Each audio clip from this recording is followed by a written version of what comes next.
वर्तमानातल्या विज्ञानाच्या अंदाजानुसार विश्वाचं वयोमान 14 अब्ज वर्ष असावं.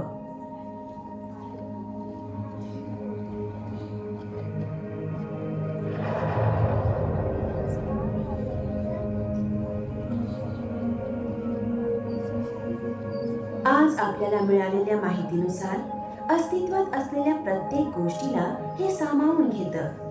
अगदी सूक्ष्म अणूपासून ते अखंड पृथ्वीपर्यंत, सूर्य आणि इतर ग्रहांपर्यंत, आणि शेकडो अब्जावधी तारे आणि कोट्यावधी दीर्घिकांपर्यंत साऱ्यांना, सर्वदूर आढळणाऱ्या सर्व गोष्टी म्हणजे विश्व. हे एक अतर्क्य गूढ सुद्धा आहे.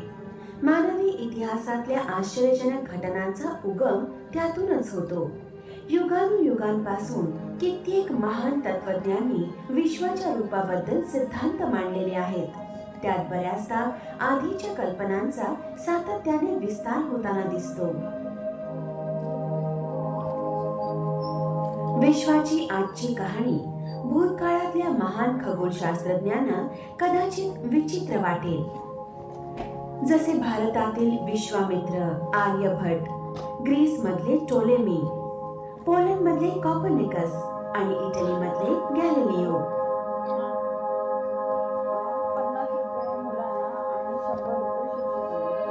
विश्व अस्तित्वात कसे आले याबद्दल आपल्याला कोणालाच निश्चित माहिती नाहीये. काहींच्या मते त्याची निर्मिती अनंत काळापूर्वी झाली होती आणि काहींच्या मते ते नेहमीच अस्तित्वात होते. आजच्या विज्ञानाच्या अंदाजानुसार विश्वाची निर्मिती एका विशाल स्फोटातून म्हणजेच बिग बँग मधून झाली असावी, अंदाजे 14 अब्ज वर्षांपूर्वी.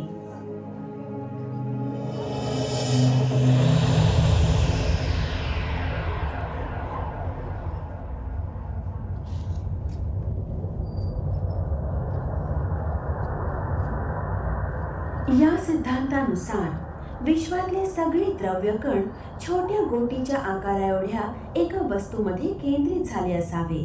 अचानक आपल्याला अनाकलनीय अशा कारणामुळे तिचा स्फोट झाला आणि विश्व अविश्वसनीयरित्या उष्णमून प्रसरण पावले आणि नंतर हळूहळू ते थंड झाले. जन्माच्या वेळी विश्व म्हणजे फक्त ऊर्जा आणि गुरुत्वाकर्षण याचं मिश्रण होतं आणि त्यातल्या काही ऊर्जेचं रूपांतर द्रव्य कणांमध्ये झालं. आधी काळातल्या द्रव्य कणांनी मूलद्रव्यांना जन्म दिला. पहिल्या 30 मिनिटांमध्येच हायड्रोजन आणि हिलियमची निर्मिती झाली. नंतर तारे निर्माण झाले आणि त्यातून इतर मूलद्रव्यांची निर्मिती झाली. जन्मानंतर कित्येक अब्ज वर्षांपर्यंत प्रसरण पावण्याच्या आणि थंड होण्याच्या प्रक्रियेनंतर विश्वाने शैशवाच्या सुरुवातीच्या काळात पाऊल टाकलं. त्यानंतर बऱ्याच चित्तवेधक घटना घडू लागल्या. गुरुत्वाकर्षणाच्या प्रभावाखाली काही द्रव्यकण एकत्रित होऊन इतस्ततः विखुरलेले घनदाट गुच्छ निर्माण झाले. वायू आणि धूलिकणांचे हे गुच्छ सरतेशेवटी ढासळले आणि त्यातून दीर्घिका निर्माण झाल्या. दीर्घिकांमधल्या हायड्रोजन आणि हिलियम वायूंचे विघटन होऊन छोटे ढग तयार झाले. या ढगांमधूनच दीर्घिकांमधल्या पहिल्या ताऱ्यांचा जन्म झाला.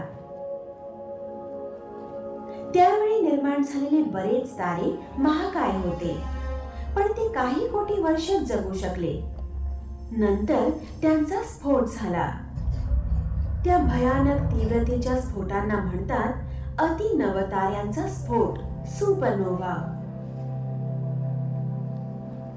आश्चर्याची गोष्ट म्हणजे जीवन निर्मितीसाठी आवश्यक अशी सगळी मूलद्रव्ये त्या महाकाय ताऱ्यांच्या तप्त अंतर्भागातच बनली होती. जेव्हा त्यांचा स्फोट झाला तेव्हा ती मूलद्रव्ये आंतरतारकीय अवकाशाच्या अतिथंड वातावरणात फेकली गेली. या सुपरनोव्हाच्या स्फोटातून दुसऱ्या पिढीतल्या ताऱ्यांच्या निर्मितीची प्रक्रिया सुरू झाली.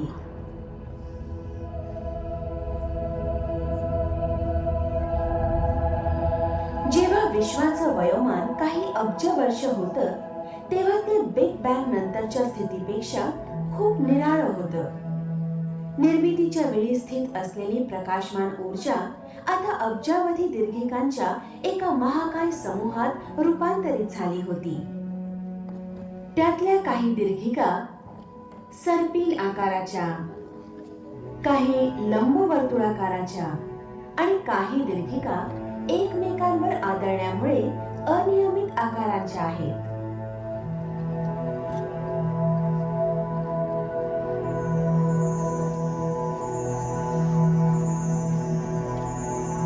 ताऱ्यांच्या कित्येक पिढ्यांचा जन्म झाला आणि कार्बन, ऑक्सिजन आणि लोह यासारख्या जीवनावश्यक मूलद्रव्यांची निर्मिती होऊन कालांतराने ते नष्ट झाले. अब्जावधी वर्ष प्रसरणाची प्रक्रिया चालू राहिल्यामुळे विश्व आता विरळ होतंय, विखुरलं जातंय आणि अतिशय थंड होत चाललंय. शेकडो वर्षांपूर्वी आपला असा समज होता की पृथ्वी विश्वाचा केंद्रबिंदू होती. नंतर विज्ञानाने सिद्ध केलं की आपला ग्रह आणि इतरही ग्रह हे वस्तुतः आपल्या सूर्याभोवती फिरत असतात. आज आपल्याला हे कळले की सूर्य सुद्धा एक ताराच आहे, आपल्या आकाशगंगेमधल्या 4000 लाख ताऱ्यांपैकी एक. आणि आपली आकाशगंगा सुद्धा जी अब्जावधी ताऱ्यांपासून जरी बनली असली तरीही क्षुद्र भासेल जेव्हा आपल्याला जाणीव होते की विश्वातल्या शेकडो अब्जावधी दीर्घिकांपैकी ती एक आहे. आपली आकाशगंगा अस्तित्वात आली बिग बँग नंतर अब्जावधी वर्षांनी. म्हणजेच आता तिचं वयोमान आहे 13.2 अब्ज वर्ष. तिच्यातले सर्वात प्राचीन तारे अंदाजे 10 अब्ज वर्षांचे आहेत आणि सर्वात तरुण तारे काही अब्ज वर्षांचे. काही बाल ताऱ्यांचा तर आजही जन्म होत असतो. आपला सूर्य हा एक मध्यमवयीन तारा आहे. त्याचं वयोमान आहे 4.5 अब्ज वर्ष. वायू आणि धुळीच्या एका ढगातून त्याचा जन्म झाला, ज्याला आपण सौर तेजोमेघ म्हणतो. एका जवळच्या ताऱ्याच्या स्फोटक विनाशातून सूर्याचा जन्म झाला. एका विनाश पावणाऱ्या ताऱ्याच्या स्फोटातून निघालेल्या लहरींमधून सूर्यमाला निर्मितीच्या प्रक्रियेला चालना मिळाली.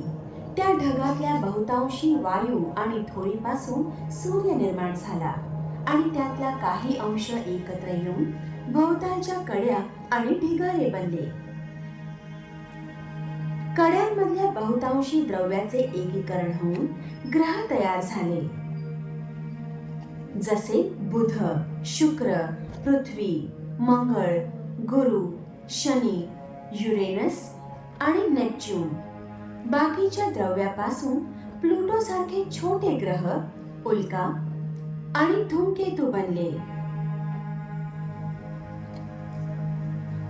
8 ग्रहांपैकी तिसरा ग्रह पृथ्वी हीच फक्त अशा भागात आहे जिथे जीवन विकसित होऊ शकतं.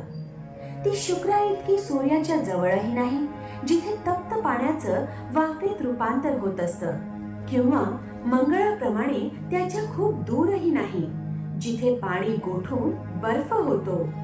पाणी त्याच्या द्रवरूपात जीवनाच्या उगमासाठी आणि उत्क्रांतीसाठी खूप महत्वाचं असतं. सुरुवातीच्या काळात पृथ्वी अतिशय तप्त आणि वातावरण रहित होती. कालांतराने तिचा बाह्य पृष्ठभाग थंड होऊन खडकाळ कवच बनले, ज्याच्या गाभ्यात वितळलेला खडक होता. बऱ्याच ठिकाणी आतला द्रव ते कवच फोडून बाहेर आला आणि ज्वालामुखी निर्माण झाले, ज्यातून तप्त लाव्हा रस आणि वायू बाहेर फेकले गेले. या वायूंपासून पृथ्वीचे पहिले वातावरण बनले. एका सिद्धांतानुसार त्या सुरुवातीच्या वातावरणातील ढगांमधून हजारो वर्ष अविरतपणे पाऊस बरसला आणि आपले महासागर निर्माण झाले.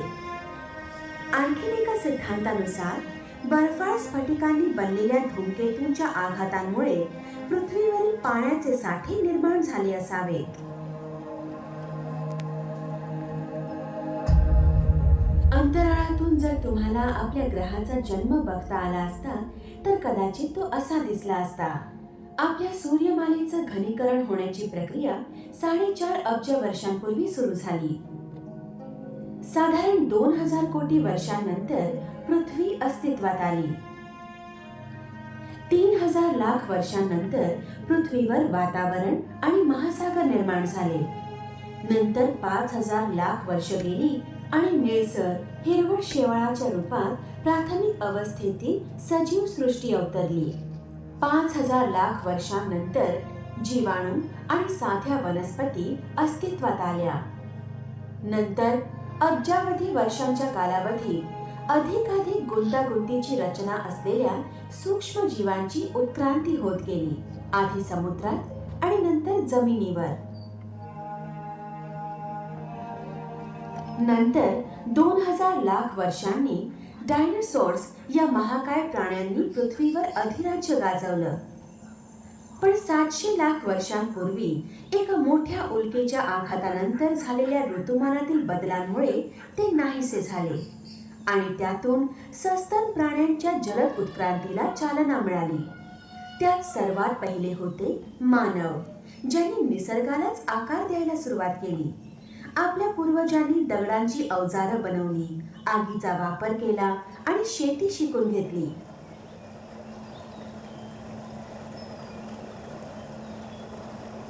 भटके फिरस्ता असलेले आपण स्थायिक झालो. जीवन स्थिरस्थावर झाल्यावर माणसांना आकाशाचं निरीक्षण करायला भरपूर वेळ मिळाला. रात्रीच्या आभाळात विखुरलेले तारे बघताना आपल्या पूर्वजांना त्यात ओळखीच्या आकारांचा आणि रचनांचा आभास झाला, ज्यांना आपण नक्षत्र म्हणजेच तारका समूह म्हणतो.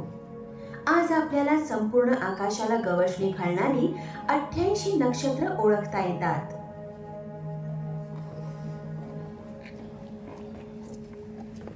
त्यातली 12 राशी नक्षत्र म्हणून ओळखली जातात. आकाशात ती एका पट्ट्याच्या रूपात दिसतात. सूर्य, चंद्र आणि इतर ग्रह राशींच्या या पट्ट्यातून प्रवास करतानाचे चित्र दिसते.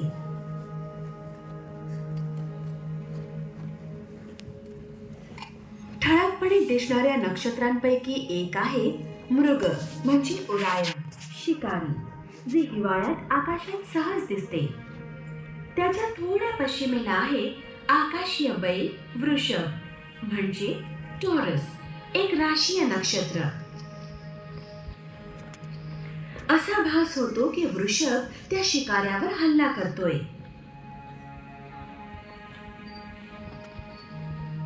त्या बैलाचा डोळा बनलेला आहे रोहिणी हा लाल रंगाचा एक महाकाय तारा. मृगाच्या दुसऱ्या बाजूला आपल्याला दिसतोय बृहदलुब्धक म्हणजे कॅनस मेजर, मोठा कुत्रा, जो आहे सिरियस बरोबर म्हणजे व्याध, डॉग स्टार. व्याध हा आकाशातला सर्वात प्रखर तारा आहे आणि तिथे वरती दिसतोय पपी डॉग, लघुलुब्धक म्हणजे कॅनस मायनर, त्याच्या प्रश्वा या प्रखर ताऱ्याबरोबर. त्या काळातले मानव जंगली प्राण्यांच्या सानिध्यात राहायचे, त्यामुळे आकाशातही त्यांना प्राण्यांचे आकार दिसायचे, जसे की अस्वल. तिथे एक मोठा अस्वल आहे सप्तर्षी म्हणजे उर्सा मेजर आणि जवळच आहे छोटं अस्वल ध्रुव मत्स्य म्हणजे उर्सा मायनर. आपण पाहिलंच आहे मोठ्या अस्वलाच्या शरीराकडच्या भागाकडून 2 तारे छोट्या अस्वलाच्या शेपटाकडच्या ताऱ्याकडे रोखलेले आहेत. तो तारा आहे नॉर्थ स्टार, ध्रुव तारा म्हणजे पोलारिस. अगदी डोक्यावर आपल्याला दिसतंय लोकप्रिय राशीय नक्षत्र सिंह म्हणजे लिओ.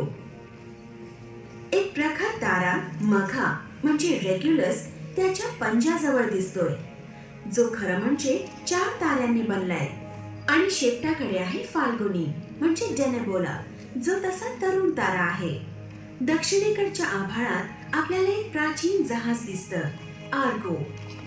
आज आपण या जहाजाची 3 नक्षत्रांमध्ये विभागणी केली आहे. या प्राचीन जहाजाच्या शिडाला आपण म्हणतो नवशीर्ष म्हणजे वेला. मागच्या भागाला अरित्र म्हणजे पपीज आणि तळाच्या भागाला नौकातल म्हणजे करीना. नौकातलातला अगस्ती म्हणजे कॅनपस हा तारा आकाशातला दुसरा प्रखर तारा आहे. अगस्तीचा उपयोग दक्षिणी समुद्रात दिशादर्शक म्हणून केला जातो. दक्षिणेकडचं आणखी एक नक्षत्र दिशादर्शक म्हणून उपयोगी पडतं. क्रूसचा आकार असलेला हा तारा 4 ताऱ्यांनी बनलेला आहे. हा आहे त्रिशंकू म्हणजेच क्रक्स. याच्या भोवताली सर्वात प्रखर नक्षत्र आहे नरतुरंग म्हणजे सेंटॉरस. प्राचीन मानवांना तारे सेंटॉर या अर्धमानव आणि अर्ध घोडा असलेल्या ग्रीक देवतेसारखे दिसले. नरतुरंगच्या मागच्या खोरापाशी दिसतो आकाशातला तिसरा तेजस्वी तारा अल्फा सेंटॉरी आणि बरोबर असतो प्रॉक्सिमा सेंटॉरी, जो संपूर्ण आकाशातला आपल्यात सर्वात जवळचा तारा आहे. इथे भूतक म्हणजेच बूटीज द हर्ट्समन या नक्षत्रात आपल्याला दिसतोय स्वाती हा चौथा तेजस्वी तारा. आकाशातला 5वा प्रखर तारा आता पूर्वेकडे उगवताना दिसतोय अभिजित म्हणजे वेगा, ज्याचं खगोलशास्त्रज्ञांनी सूर्यानंतर सर्वात जास्त संशोधन केलं आहे.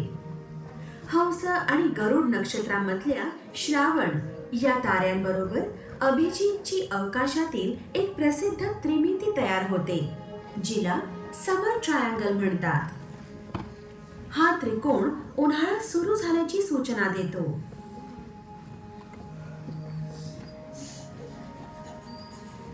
तुम्ही कोणत्याही वेळी उघड्या डोळ्यांनी आकाशाकडे पाहिलं तर तुम्हाला 3000 तारे दिसू शकतात. काही खूप प्रखर असतात, काही मंद आणि बरेचसे दिसतही नाहीत. आपल्या आकाशगंगेतल्या 4000 लाख ताऱ्यांपैकी ते एक छोटासा हिस्सा आहे. विश्वाची भव्यता दर्शवण्यासाठी प्रकाश वर्ष ही संज्ञा वापरतात. म्हणजे एका वर्षात प्रकाश कापू शकेल ते अंतर. आपली सूर्यमाला आकाशगंगेच्या मध्यापासून 3000 प्रकाश वर्ष दूर आहे.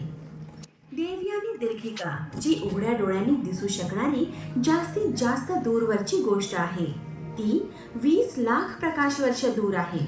आणि देवयानी ही आपल्याला सर्वात जवळची दीर्घिका आहे. त्या पलीकडे शेकडो अब्जावधी आकाशगंगा आहेत, ज्या अब्जावधी प्रकाश वर्ष दूरवर पसरलेल्या आहेत.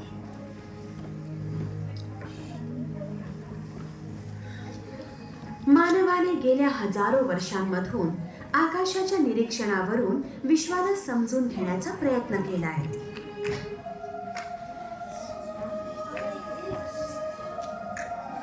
आज आपण शक्तिशाली दुर्बिणी आणि संगणकांचा वापर करून विश्वाचं एक आकलनीय चित्र घडवण्याचा प्रयत्न करतोय.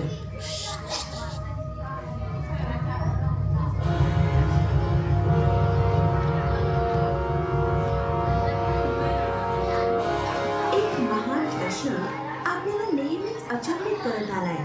तिथे पलीकडे जीवसृष्टी असेल? आकाशाचे निरीक्षण करणारे काही जण परग्रहांवरील जीवसृष्टीचा शोध घेत असतात. नुकताच आपल्याला शोध लागलाय की बऱ्याच ताऱ्यांच्या भोवताली ग्रह मालिका आहेत. एक जागा कशाला बसवलं ग? काही खगोलशास्त्रज्ञांच्या अंदाजानुसार विश्वात अशा अब्जावधी जागा असू शकतात जिथे जीवन शक्य आहे. या घडीला तरी विश्वात इतरत्र अशी शक्यता असल्याचा आपल्याकडे पुरावा नाही.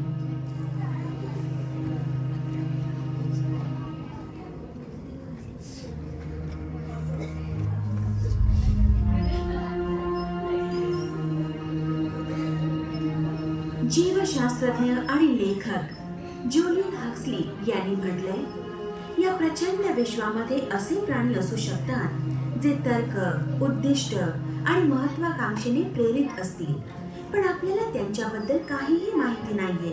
आपल्याला इतकंच ज्ञात आहे की मानवी मन आणि व्यक्तिमत्व एकमेवाद्वितीय आहे आणि या विश्वाने प्राप्त केलेलं हे सर्वोच्च दर्जाचं उत्पादन आहे.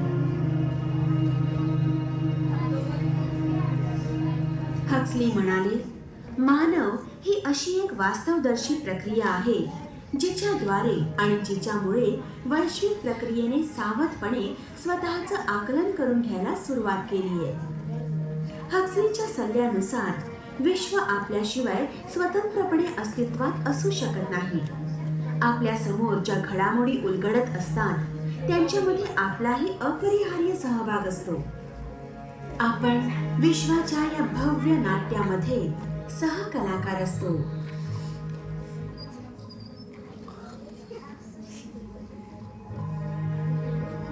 मानवाचं भवितव्य विश्वाच्या भावी उत्क्रांतीशी जवळून जोडलं गेलंय.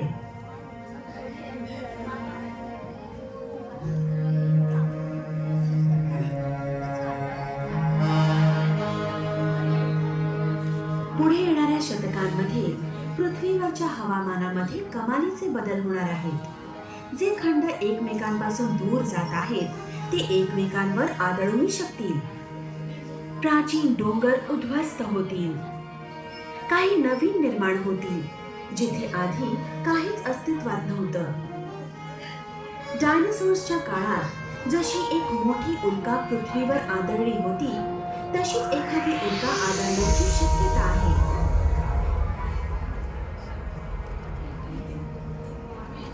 जवळचे काही तारे नाश पावतील आणि काही नवीन ताऱ्यांचा जन्म होईल. अब्जावधी वर्षांनंतर सूर्य प्रसरण पाहून त्याचं एक लाल भडक गोळ्यात रूपांतर होईल आणि तो पृथ्वी तसंच पुढचे सारं काही गिळून टाकेल. पूर्वीच्या काही खगोलशास्त्रज्ञांनी असा सिद्धांत मांडला होता की प्रसरण पावणाऱ्या या विश्वाचा वेग मंदावेल, ते थांबेल आणि मग ते ढासळण्याला सुरुवात होईल. पण या सिद्धांताबद्दल आता शंका व्यक्त केली जाते, कारण नुकताच खगोलशास्त्रज्ञांना शोध लागलाय एका गोष्टीचा, जिला त्यांनी नाव दिले कृष्ण ऊर्जा आणि कृष्ण द्रव्य, म्हणजेच dark energy and dark matter. आपल्याला जरी या द्रव्याचं स्वरूप फारसं समजलं नसलं तरी आपल्याला हे लक्षात आलंय की ते विश्वाचा बहुतांशी भाग व्यापून आहे. आणि असाही शोध लागलाय की विश्व नुसतंच प्रसरण पावत नाहीये तर त्याचा वेगही वाढतोय.